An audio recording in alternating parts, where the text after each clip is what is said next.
Welcome to the InforMaven AI Update, a podcast for higher education administrators to discuss the practical use of AI and intelligent agents.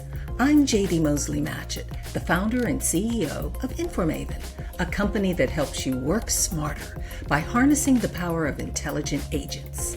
And this month, our guest is Dr. Bradley Coverdale, the Manager of Academic Program Assessment and Program Health at the University of Maryland Global Campus and the founder of BC Data Insights. Welcome to another episode of AI Update, brought to you by InforMaven. I'm Mosley-Matchett, the founder and CEO of InforMaven, and our guest for today's discussion is Dr. Bradley Coverdale, the Manager of Academic Program Assessment and Program Health at the University of Maryland Global Campus, and the founder of BC Data Insights. He helps higher education leaders and strategic professionals use AI to make smart decisions, whether they're managing programs or building their Plan B.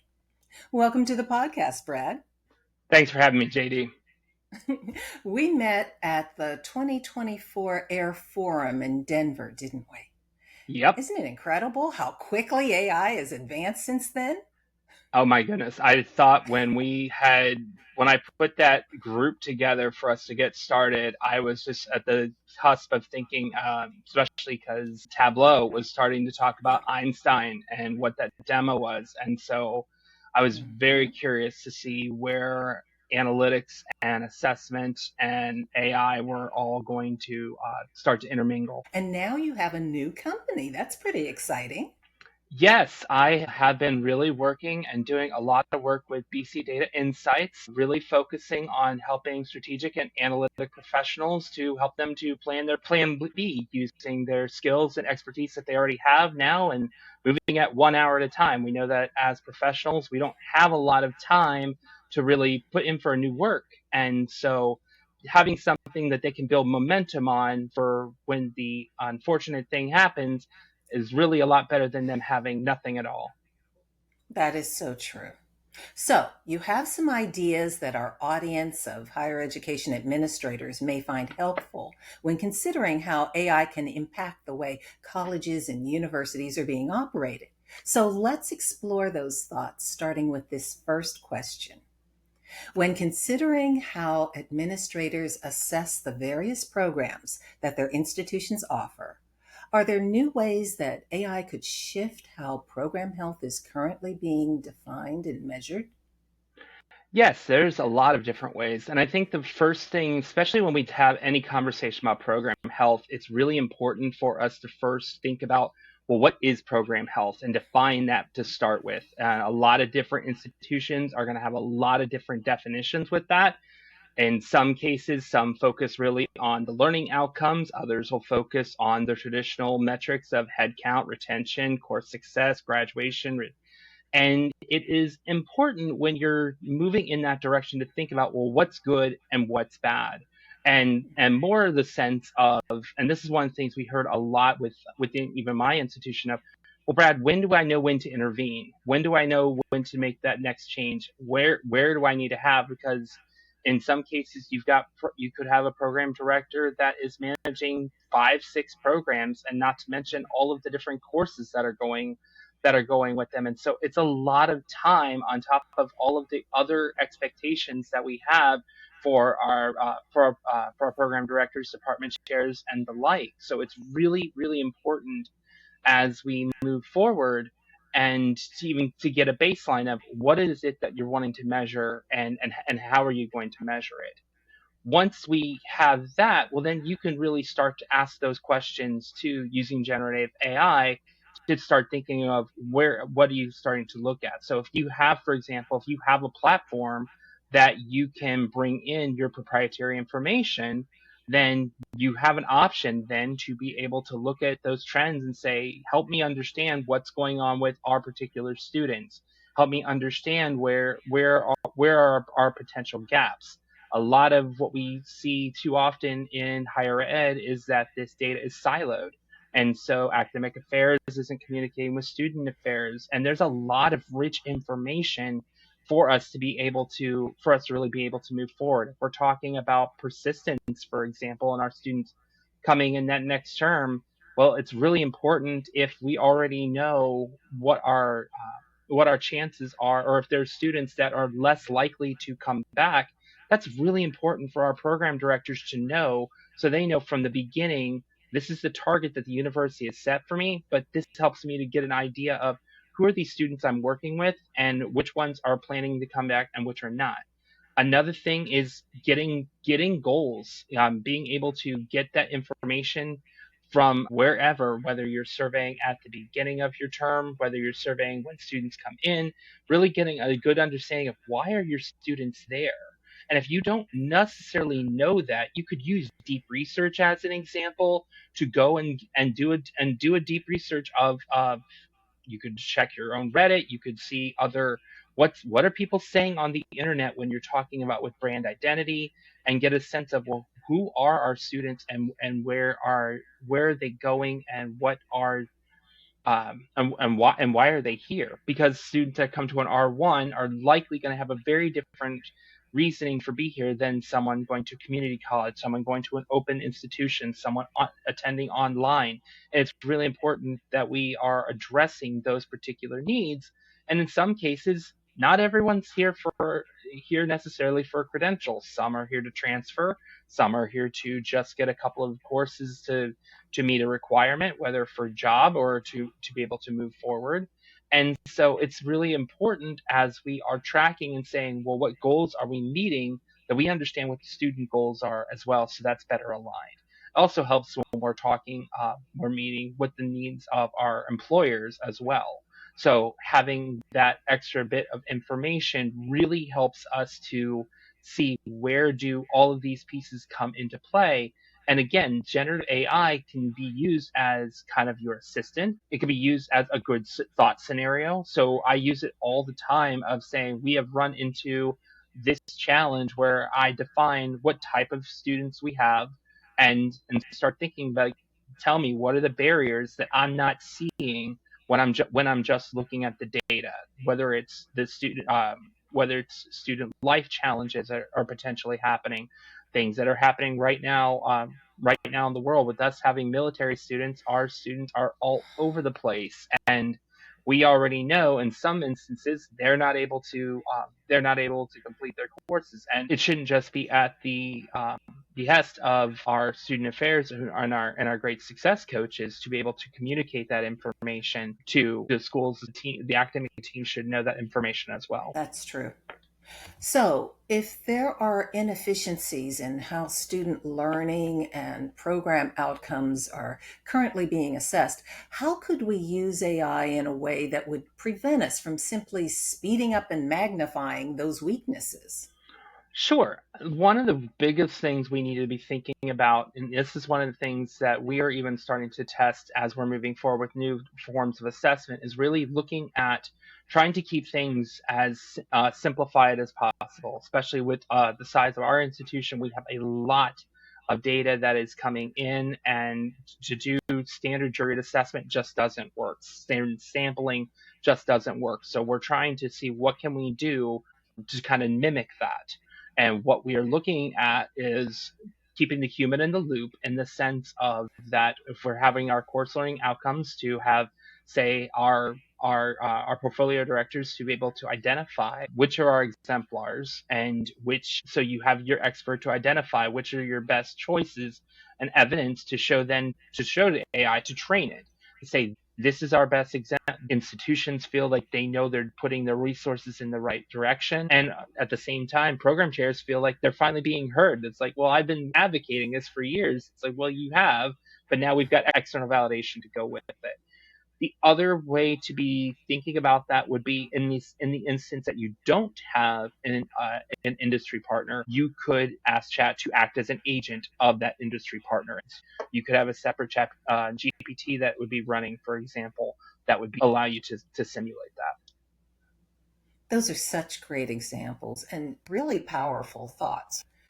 Okay, we all know that AI can generate information faster than humans can, but if our faculty and staff are already overwhelmed with work, how are they supposed to use all of the additional insights that AI can generate? Absolutely. And this is one of the great things that I am super excited for where analytical AI is going. I think it has a lot of potential, but it also has a lot of cautions for us to be able to get there. Because as they say, garbage in, garbage out. If you don't already have a strong data warehouse or a strong data structure that you can trust from the beginning, you're going to have some challenges as you're moving forward. One of the things that we are looking into is as we're building our own platform is really trying to control, well, what's going to be in our platform. One of the things I've heard very loud and clear from my teams in particular is, Brad, we need this assessment process to be cleaner, we need it to be easier, we need it to be and more to reference.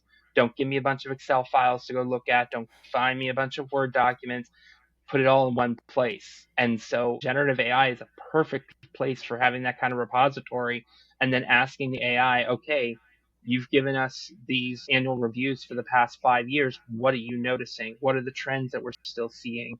And how do we move forward? Even transforming that more into a chatbot of really pushing them to do conversations and such. So now they don't feel like they've got to keep pulling things from the data warehouse. They don't feel like they've got to keep generating another Excel file. They have what they need. I heard from one of our upper leadership that they go into each and every one of our annual reports to pull the action plans and do that manually. And I'm like, that is a ton of work when we have over 100 programs. And you could imagine each program probably has 3 to 5 action plans that they're working on in a year. And something like that is insane where, one quick extraction, one quick say, provide me this table of what the action plans are for this year and tracking which of these have been approved, which of these haven't been approved, why haven't they been approved, really being able to bring that into one location. I think the RAG technology gives us a lot of real flexibility that we move in that we don't allow the internet to be able to impact that particular space. That's our library. That's where we can trust and feel that we still have that source of truth. And I know that's probably an area that's been of contention of some of, well, what's getting shared out and such. And I think that those kind of privacies will be very helpful for moving forward. But once we have that information, then we can then say back to the academic teams, okay, based on the goals that have been set by the university, based on where you set with your action plans, this is where we're at. Now what's the next step? What do you need to do further? And really one of the things I have loved as an identity, and I really think we as higher ed need to think about that moving forward, is that programs really need to start thinking themselves as mini business owners and realize that they cannot be the only one that is doing everything. So again, like we had talked about before, in some instances, it's going to be that conversation back with your tutoring, with what's going on with advising, those different elements to really see what's working, what's not working, and to do what you can to provide that overall student experience. I love the idea of AI as a unifying process. Now, I think everyone agrees that it's more important than ever for institutions of higher education to be strategic. So, how can AI make our strategy development easier and faster? Sure. I think one of the best ways for it to be able to, as we move forward, again, when we have those goals, is it helps us to see where are we aligned. One of the challenges that I've seen all too often is people come up with this idea, and then someone starts coming up with the processes, but they don't see whether or not those processes are aligned, those targets are aligned. And then it flows all the way down to where people are like, where do we go from here? How do we get this implemented? And I think at the same time, this, especially as we're moving with strategy, it will help us to see where should we be putting our resources, where should we not be putting our resources. It won't be more of a thinking in the sense of getting objective and rubric based, so that we can make those decisions, because unfortunately we don't have unlimited resources. Some things are going to get funded, some things are not. Some programs are going to have to cycle out because it's their time.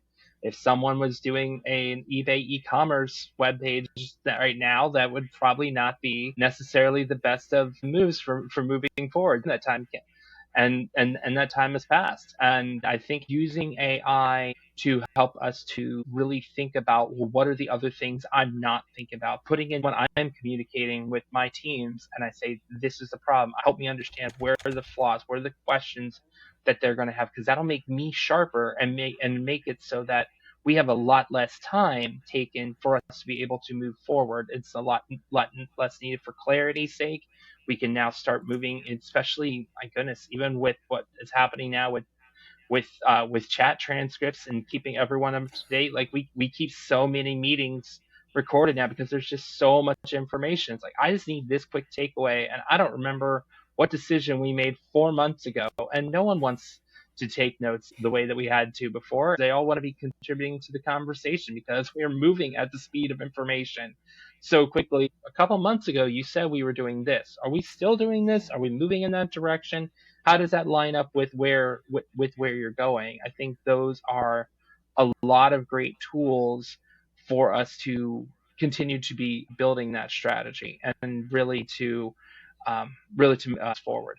Now, is it smart to just keep doing things faster, or are there risks that we should consider before simply speeding up our current processes and practices? Oh yeah, there's definitely risks. And this is one of the things I really appreciate with AI is it really questions us to go, are we doing the right thing, and are we set? Because it is as good or as bad as you program it to be. More so than I think any other technology that we've had before, because it will do exactly what you tell it to.